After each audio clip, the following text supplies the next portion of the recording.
इतिहास। भारत का इतिहास। उत्तर में हिमालय से लेकर दक्षिण में समुद्र तक फैला यह उपमहाद्वीप भारतवर्ष के नाम से ज्ञात है, जिसे महाकाव्य तथा पुराणों में भारतवर्ष अर्थात भरतों का देश तथा यहाँ के निवासियों को भारतीय अर्थात भरत की संतान कहा गया है। भरत एक प्राचीन कबीले का नाम है। प्राचीन भारतीय अपने देश को जम्बू द्वीप अर्थात जाम्बू वृक्षों का द्वीप कहते थे। प्राचीन ईरानी इसे सिंधु नदी के नाम से जोड़ते थे, जिसे वे सिंधु न कहकर हिंदू कहते थे। यही नाम फिर पूरे पश्चिम में फैल गया और पूरे देश को इसी एक नदी के नाम से जाना जाने लगा। यूनानी इसे इंदे और अरब इसे हिंद कहते थे। मध्यकाल में इस देश को हिंदुस्तान कहा जाने लगा। यह शब्द भी फारसी शब्द हिंदू से बना है। यूनानी भाषा के इंदे के आधार पर अंग्रेज इसे इंडिया कहने लगे। विंध्य की पर्वत श्रृंखला देश को उत्तर और दक्षिण दो भागों में बांटती है। उत्तर में इंडो यूरोपीय परिवार की भाषाएं बोलने वालों की और दक्षिण में द्रविड़ परिवार की भाषाएं बोलने वालों का बहुमत है। नोट: भारत की जनसंख्या का निर्माण जिन प्रमुख नस्लों के लोगों के मिश्रण से हुआ है वे इस प्रकार है: proto Australoid, paleo Mediterranean, Caucasoid, Negroid और मंगलोइड।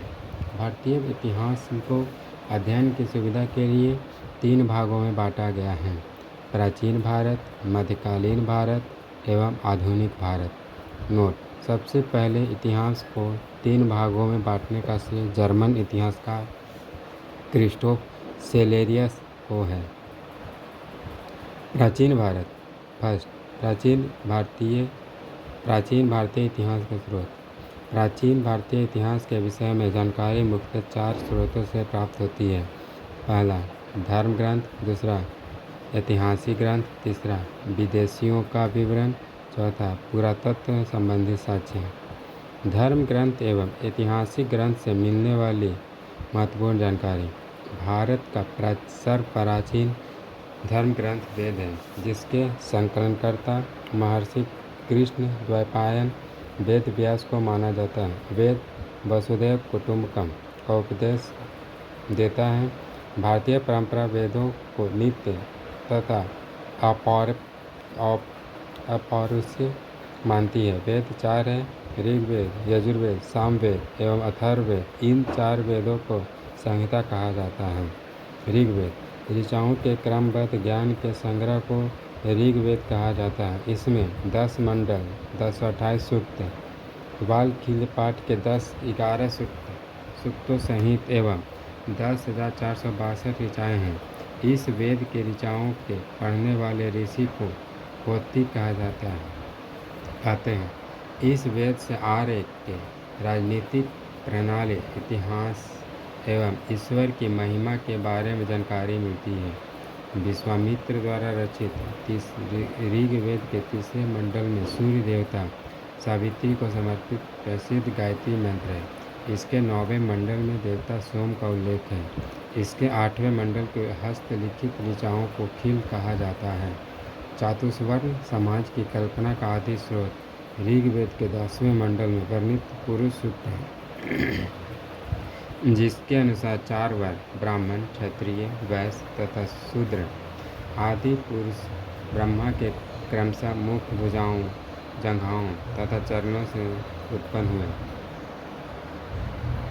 नोट: धर्म सूत्र 4 प्रमुख जातियों की स्थितियों, व्यवसायों, दायित्वों, कर्तव्यों तथा विशेषाधिकारों में स्पष्ट विभेद करता है। ऋग्वेद के कई परिच्छेदों में प्रयुक्त अधन्य शब्द का संबंध गाय से है। ईसा पूर्व एवं ईस्वी। वर्तमान में प्रचलित ग्रेगोरियन कैलेंडर, ईसाई कैलेंडर जूलियन कैलेंडर ईसाई धर्मगुरु ईसा मसीह के जन्म पर आधारित है। ईसा मसीह के जन्म के पहले के समय को ईसा पूर्व BC before the birth of Jesus Christ कहा जाता है।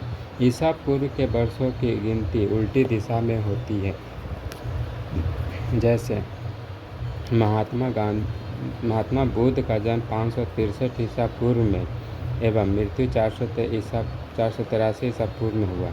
यानी ईसा मसीह के जन्म के 563 वर्ष पूर्व महात्मा बुद्ध का जन्म एवं 483 वर्ष पूर्व मृत्यु हुई।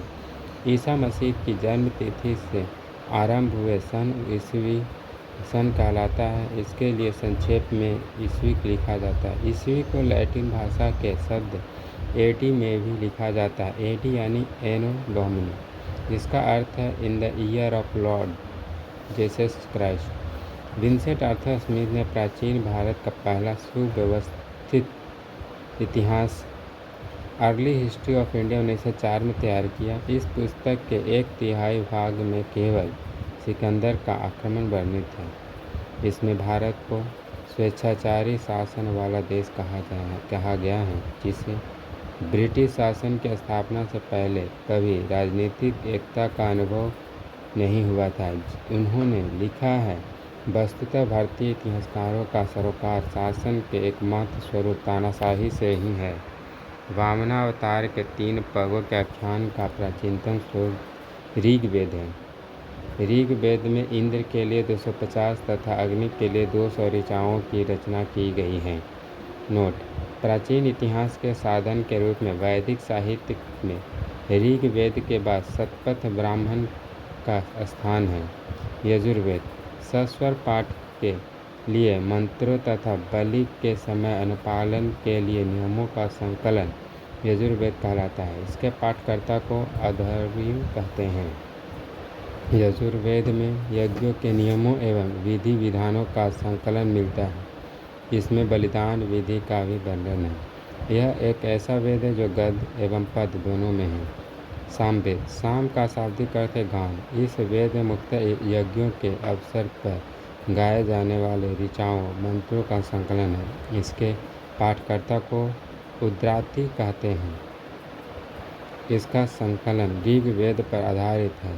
इसमें 1810 सूक्त हैं, जो प्राय ऋग्वेद से लिए गए हैं। इसे भारतीय संगीत का जनक कहा जाता है। नोट: यजुर्वेद एवं सामवेद में किसी भी विशिष्ट ऐतिहासिक घटना का वर्णन नहीं मिलता है।